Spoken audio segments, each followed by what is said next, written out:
మంచిది ప్రియమైనటువంటి వారలారా, దేవుని వాక్యాన్ని మనం కొద్దిసేపు ధ్యానిద్దాము. దేవుని వాక్యంలో ఉన్నటువంటి మరి సంఖ్యాకాండము 13వ అధ్యాయంలో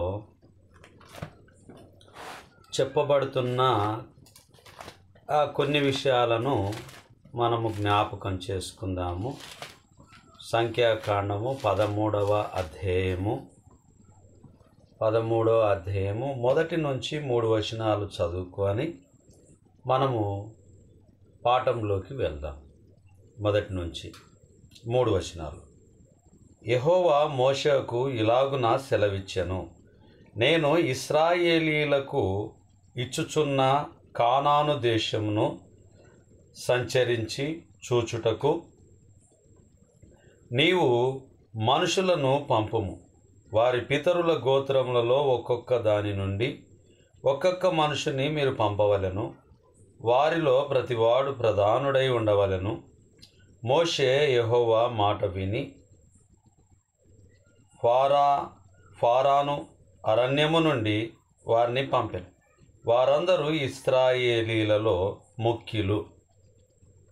ఈ 13వ అధ్యాయము సంఖ్యాకాండంలో ఇవ్వబడినటువంటి విషయాన్ని కానాను దేశము అలాగునే వేగుచూచుటకు పంపబడిన వారి పేర్ల గురించి మనకు ఈ మొదటి నుంచి 3 వచనాల వరకు లేఖనం మనకు తెలియపరుస్తూ ఉన్నది.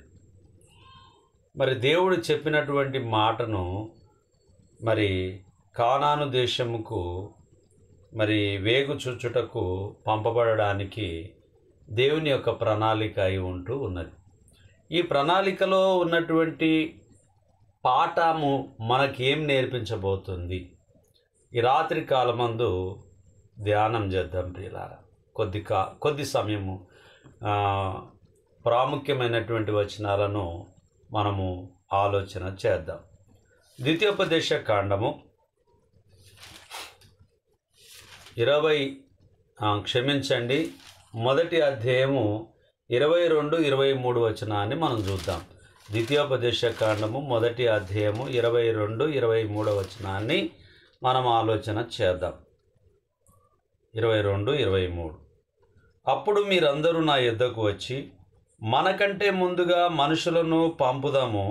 వారు మన కొరకు ఈ దేశమును వేగు చూచి తిరిగి వచ్చి అందులోనికి మనము వెళ్ళవలసిన త్రోవను గురించియు మనము చేరవలసిన పురములను గురించియు మనకు వర్తమానము చెప్పుదురంటిరి.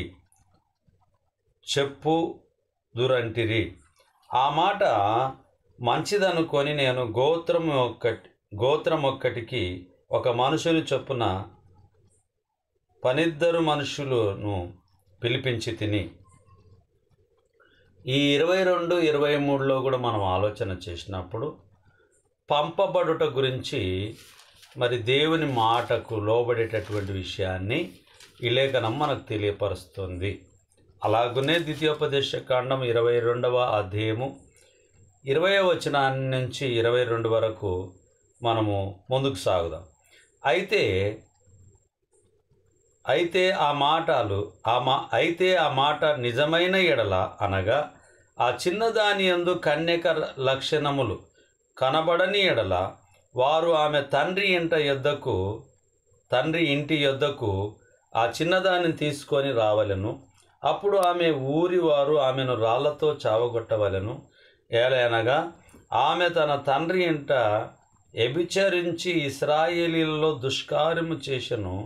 అట్లు ఆ చెడుతనమును మీ మధ్య నుండి మీరు పరిహరించుదురు. 22వ వచనం. ఒకడు మగనాలితో శయనించుచుండగా కనబడిన ఎడల వారిద్దరూ, అనగా ఆ స్త్రీతో శయనించిన పురుషుడును ఆ స్త్రీయును చంపబడవలెను.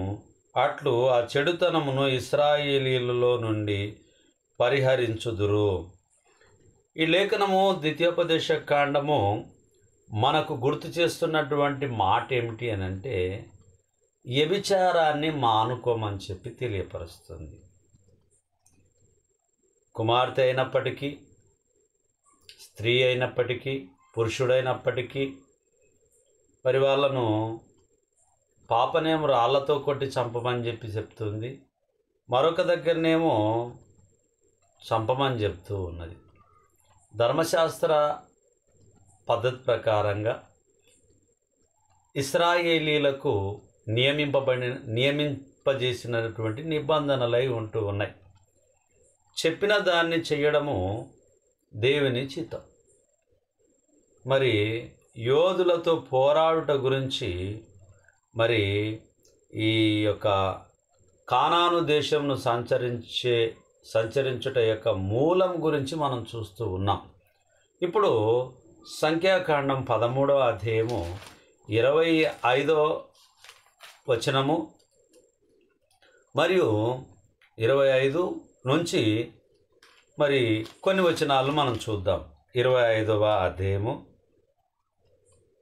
మరి క్షమించండి 13వ అధ్యాయము 25 నుంచి కొన్ని వచనాలని మనం చూద్దాం ప్రియులారా. 13వ అధ్యాయము 25 నుంచి కొన్ని వచనాలు. వారు 40 దినములు ఆ దేశమును, సంఖ్యాకాండం, వారు 40 దినములు ఆ దేశమును సంచరించి చూచి తిరిగి వచ్చిరి. అట్లు వారు వెళ్ళి పారాను అరణ్యమందలి కాదేశులోనున్న మోషే అహరోనుల యొద్దకును ఇశ్రాయేలీల సర్వ సమాజము నొద్దకును వచ్చి వారికిని ఆ సర్వ సమాజమునకును సమాచారం తెలియజెప్పి ఆ దేశపు పండ్లను వారికి చూపించిరి. వారు అతనికి తెలియపరిచినదేమనగా, నీవు మమ్మును పంపిన దేశమునకు వెళ్ళితిమి, అది పాలు తేనెలు ప్రవహించు దేశమే, దాని పండ్లు ఇవి. అయితే ఆ దేశంలో నివసించు జనులు బలవంతులు, వారి పట్టణములు ప్రాకారము గలవి, అవి మిక్కిలి గొప్పవి. మరి అక్కడ అనాకీయులను చూచితిమి, అమాలేకీయులను దక్షిణ దేశంలో నివసించుచు ఉన్నారు. హితీయులు, ఎబిసీయులు, అమోరీయులు కొండ దేశంలో నివసించుచున్నారు. కానానీయులు సముద్రం నొద్ద యోర్దాను నది ప్రాంతంలోనూ నివసించుచున్నారని చెప్పి కాలేబు మోషే ఎదుట జనులను నిమ్మలపరచి, మనము నిశ్చయముగా వెలుదుము, దాని స్వాధీనపరచుకుందుము, దాన్ని జయించుటకు మన శక్తి చాలునని. అయితే అతనితో కూడపోయిన ఆ మనుషులు, ఆ జనులు మనకంటే బలవంతులు, మనం వారి మీదికి పోజాలమనిరి. ఇక్కడ యెహోషువ గారు చెప్తూ ఉంటున్నారు, మరి కాలేబు గారు చెప్తూ ఉంటున్నారు, ఏమిటంటే మనం జయించగలుగుతాము అని చెప్తూ ఉంటూ ఉన్నారు. అక్కడ ఉన్నటువంటి జనుల ఆలోచన ఏం చేస్తున్నారు అని అంటే, మనకు సాధ్యం కాదది, వాళ్ళు బలంగా ఉన్నారు, మన నుంచి కానటువంటిది అని చెప్పి నిరాశకు గురయ్యేటటువంటి మాటల్ని, అంటే వెళ్ళవద్దు, వెళితే మనం నష్టపోతాం, మనం చచ్చిపోతాము, మనము ఓడిపోతాము అన్నట్టుగా మరి ఈ మాటల్ని కొద్దిమంది మాట్లాడుతూ ఉంటూ ఉన్నారు. మరి 31వ వచనాన్ని చూసినప్పుడు, అయితే అతనితో కూడపోయిన ఆ మనుషులు, ఆ జనులు మనకంటే బలవంతులు, మనం వారి మీదికి పోజాలమని, మరియు వారు తాము సంచరించి చూచిన దేశంను గురించి ఇశ్రాయేలీలతో చెడ్డ సమాచారము చెప్పి, మేము సంచరించి చూచిన దేశము తన నివాసులను భక్షించు దేశము, దానిలో మాకు కనబడిన జనులందరూ ఉన్నత దేహులు, అక్కడ నెఫీలీల సంబంధులైన ఆనాకు వంశపు నెఫీలీలను చూచితిమి, మా దృష్టికి మేము మిడతల వలె ఉంటిమి, వారి దృష్టికి అట్లే ఉంటిమనిరి. మరి ఇక్కడ సెలవిస్తున్నటువంటి మాటను మనం ఆలోచన చేసినప్పుడు, మరి మనము మిడతల వలె కనిపిస్తున్నామంటే చాలా చిన్నగా కనిపిస్తూ ఉంటూ ఉన్నాము, వాళ్ళ దృష్టికి కూడా మేము అలాగునే కనిపించాము అనేటటువంటి ఆలోచన మరి ఇక్కడ తెలియపరుస్తూ ఉన్నది. దేవుడు చెప్పినటువంటి మాటను నెరవేర్చడం కొరకు మానవులమైనటువంటి మనం ఉన్నాం. దేవుని చిత్తం నెరవేర్చడం కొరకే ఇశ్రాయేలులను గద్దిస్తూ, హెచ్చరిస్తూ, బుద్ధి చెప్తూ దేవుని చిత్త ప్రకారంగా ముందుకు కొనసాగమని తెలియపరుస్తూ ఉంటున్నది దేవుని వాక్యం. మరి తప్పు చేసినప్పుడు మరి ఇంతకుముందు మనం ద్వితీయోపదేశ కాండం చూసినప్పుడు అక్కడ ఇవ్వబడినటువంటి శిక్షను కూడా మనం చూస్తూ ఉన్నాం. ఇప్పుడు ప్రియులారా 14వ అధ్యాయానికి వెళ్దాం. సంఖ్యాకాండం 14వ అధ్యాయానికి వెళ్దాం. 8 మరియు 9వ వచనాన్ని మనం చూద్దాం. సంఖ్యాకాండం 14, 8, 9 వచనాన్ని చూద్దాం. యెహోవా మన యందు ఆనందించిన ఎడల ఆ దేశంలో మనలను చేర్చి దానిని మనకిచ్చును. అది పాలు తేనెలు ప్రవహించు దేశం. మెట్టుకు మీరు యెహోవా మీద తిరగబడకుడి, ఆ దేశ ప్రజలకు భయపడకుడి. వారు మనకు ఆహారమగుదు, వారి నీడ వారి మీద నుండి తొలగిపోయాను. యెహోవా మనకు తోడై ఉన్నాడు, వారికి భయపడకూడనిరి.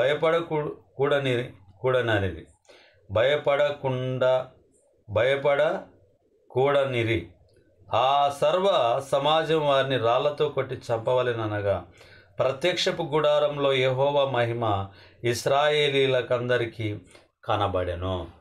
వాళ్ళ ఆలోచనను, ఉద్దేశాన్ని మీరు చూడకండి, దేవుని చిత్తం మాత్రమే చూడండి అని చెప్పి ఈ లేఖనాన్ని మనకు తెలియపరుస్తున్నది. మరి దేవుని ప్రణాళిక ఉన్నప్పుడు అది చాలా గొప్పగా, చాలా ప్రణాళికబద్ధముగా ఉంటుంది. దేవుడు మనుషులను ఏ విధంగా వాడుకోగలడు, ఏ విధంగా బలపరుచుకోగలడు, ఏ విధంగానూ యుద్ధాలు జయింపజేయగలడు. అనేక సందర్భాలు మనకు గిద్దోని విషయంలో మనం చూస్తాం, సంసోను, మన దావీదు గారి విషయంలో మనం చూస్తాం. చాలా విషయాలు పరిశుద్ధ గ్రంథంలో విజయాన్ని సొంతం చేసుకున్నటువంటి విషయాలను మనం చాలాసార్లు మనం చూస్తూ ఉంటాం. దేవుడు మన పక్షాన ఉండి యుద్ధం చేయగా మనకు విరోధి ఎవరు అనేటటువంటి విషయాన్ని, అక్కడ మనం జయించగలుగుతాం అనేటటువంటి విషయాన్ని ఇక్కడ సంఖ్యాకాండం 14, 8, 9లో మనం చూస్తూ ఉన్నాం. అలాగున్నే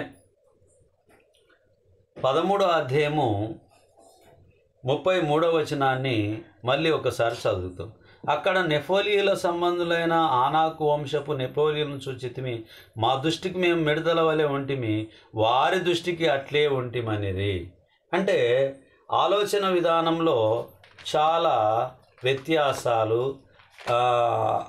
అనాలోచితమైనటువంటి, అంటే దేవుని మీద ఆనుకొని ఉండేటటువంటి ప్రణాళిక, ఆలోచన, ఉద్దేశము, భారము దేవుని మీద మోపడం లేదు. మనుషులను చూసి భయపడుతూ ఉంటూ ఉన్నారు. వాళ్ళు ఇలా ఉన్నారు, అలా ఉన్నారు, బలంగా ఉన్నారు అని చెప్పి.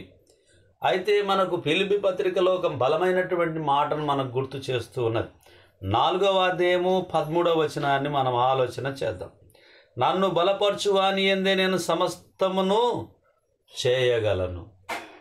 నన్ను బలపరచువాని యందే సమస్తము చేయగలను. దేవుని మాటను కాలేబు, యెహోషువ బలపరుస్తూ ఉంటూ ఉన్నారు. కాలేబు, యెహోషువ దేవుని మాటకు లోబడుతూ ఉన్నారు. నన్ను బలపరచువాని యందే నేను సమస్తము చేయగలనని దేవుని మాట మీద దృఢమైన నమ్మకంతో స్థిరంగా ఉంటూ ఉన్నారు. కాబట్టి ప్రియులారా, వారు మనం జయిస్తాము అనేటటువంటి విషయాన్ని చాలా సందర్భంలో గుర్తు చేస్తూ వస్తూ ఉన్నారు. అవును ప్రియులారా, మనకు కూడా సమస్యలు వచ్చినప్పుడు మన ముందున్నటువంటి ఎంత పొడుగు ఉన్నటువంటి వ్యక్తి అయినా కానీ, లావు ఉన్నటువంటి వ్యక్తి అయినా కానీ, జ్ఞానం ఉన్నటువంటి వ్యక్తి అయినా కానీ, దేవుడు మనకు తోడై ఉంటే అందులో మనకు జయం వస్తుంది. మనము దేవుణ్ణి బలపరిస్తే దేవుని వాక్యం తెలియపరుస్తుంది, నన్ను బలపరచువాని యందే నేను సమస్తము చేయగలను. ముందు మన జీవితంలో దేవుణ్ణి ఘనపరిచేటటువంటి విషయాన్ని మనం ఆలోచన చేయాలి. దేవుని బలపరిచే విషయంలో మనం ఆలోచన చేయాలి. అందులో నిష్ట కలిగి ఉండాలి. అప్పుడు దేవుడు మనకు తోడై ఉండి మనకు విజయాన్ని సొంతం చేస్తాడనేటటువంటిది చాలా క్లుప్తంగా దేవుని వాక్యం మనకు తెలియపరుస్తూ ఉన్నది ప్రియులారా. అలాగునే రోమీలకు రాసిన పత్రిక 8వ అధ్యాయం, రోమీలకు రాసిన పత్రిక 8వ అధ్యాయం 31వ వచనం నుంచి కొన్ని వచనాలని మనం చూద్దాం. ఇట్లుండగా ఏమందుము, దేవుడు మన పక్షమునుండగా మనకు విరోధి ఎవడు? తన సొంత కుమారుని అనుగ్రహించుటకు వెనక తీయక మనందరి కొరకు ఆయనను అప్పగించిన వాడు ఆయనతో పాటు సమస్తమును మనకెందుకు అనుగ్రహింపడు? దేవుని చేత ఏర్పరచబడిన వారి మీద నేరము మోపువాడెవడు? నీతిమంతులుగా తీర్చువాడు దేవుడే. శిక్ష విధించువాడు చనిపోయిన క్రీస్తు యేసే. అంతేకాదు, మృతులలో నుండి లేచిన వాడును, దేవుని కుడి పార్శ్వమున ఉన్నవాడును, మన కొరకు విజ్ఞాపము కూడా చేయువాడును ఆయనే. క్రీస్తు ప్రేమ నుండి మనల్ని విడబాపు వాడేవాడు. శ్రమ అయినను, బాధ అయినను, హింస అయినను, కరువైనను, వస్త్రహీనత అయినను, ఉపద్రవ్యమైనను, ఖడ్గమైనను మనలను ఎడబాపునా? ఇందును గురించి రాయబడినది ఏమనగా, నిన్ను బట్టి దినమెల్ల మేము వధింపబడిన వారము, వధకు సిద్ధమైన గొర్రెలమని మేము ఎంచబడిన వారం.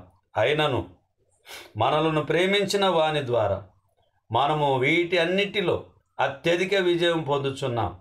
మరణమైనను, జీవమైనను, దేవదూతలైనను, ప్రధానులైనను, ఉన్నవైనను, రాబోవునవైనను, అధికారులైనను, ఎత్తైనను, లోతైనను, సృష్టింపబడిన మరి ఏదైనను మన ప్రభు అయిన క్రీస్తు యేసునందలి దేవుని ప్రేమ నుండి మనల్ని ఎడబాపనేరవని రూఢిగా నమ్ముచున్నాం. రూఢిగా నమ్మాలి. రూఢిగా అంటే పరిపూర్ణంగా నమ్మాలి. అసంపూర్ణంగా మన జీవితము ఏది ఉండవద్దు. దేవుని వాక్యం మనకు తెలియపరుస్తుంది. మనకు విరోధి ఎవడు? దేవుడు మన పక్షంగా ఉండగా విరోధి ఎవడు? ఎడబాయని నీ కృపా నన్ను విడువదు ఎన్నటికీ. యేసయ్యా నీ ప్రేమానురాగం నన్ను కాయును అనుక్షణం.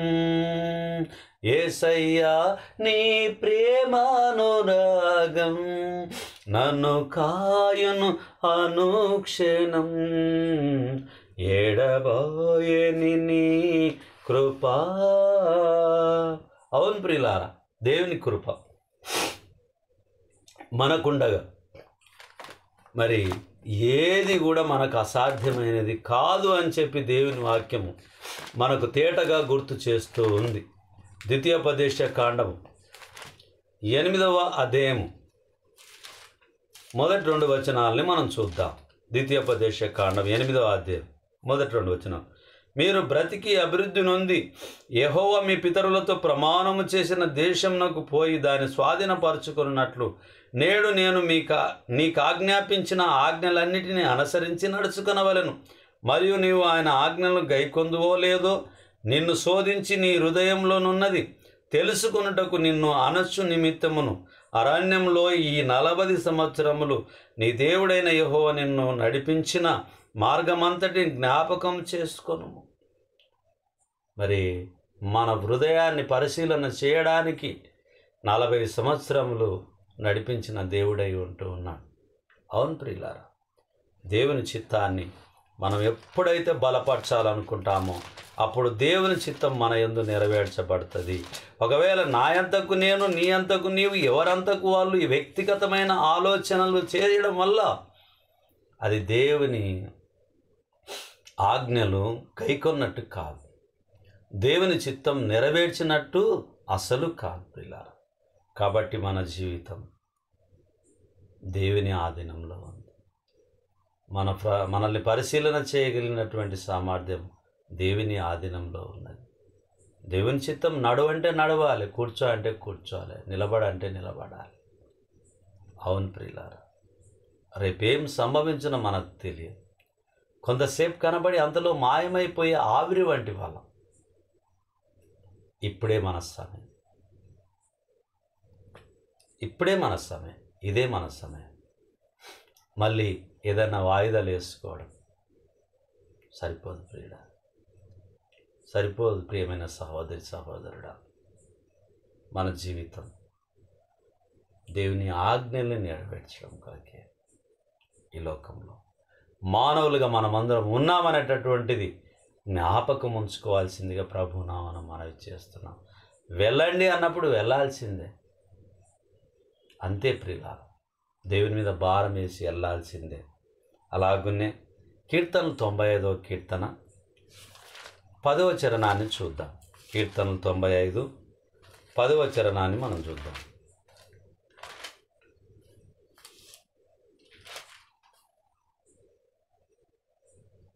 40 ఏండ్ల కాలం ఆ తరము వారి వలన నేను విసికి వారి హృదయమున తప్పిపోవు ప్రజలు వారు నా మార్గములు తెలుసుకొనలేదని అనుకొంటిని.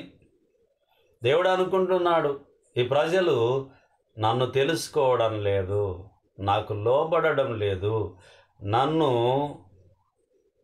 గ్రహించడం లేదు, నన్ను వెదగడం లేదు, నన్ను వారు ఘనపరచకుండా ఉంటూ ఉన్నారు, నా ఆజ్ఞలను నా మాటల్ని లెక్క చేయకుండా ఉంటూ ఉన్నారు అని జ్ఞాపకం చేస్తుంది దేవుని వాక్యం. ప్రియులారా, మనం ఎప్పుడైతే నిర్లక్ష్య ధోరణితో మనం ఉంటామో దేవుని మాటలు మనతో మాట్లాడుతూ ఉంటాయి ప్రియులారా.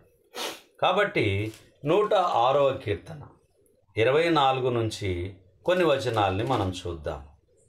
106వ కీర్తన 24 నుంచి, వారు రమ్యమైన దేశమును నిరాకరించిరి, ఆయన మాట నమ్మకపోయి. ఏం చేశారు? వారు రమ్యమైన దేశమును నిరాకరించిరి, ఆయన మాట వినకపోయిరి.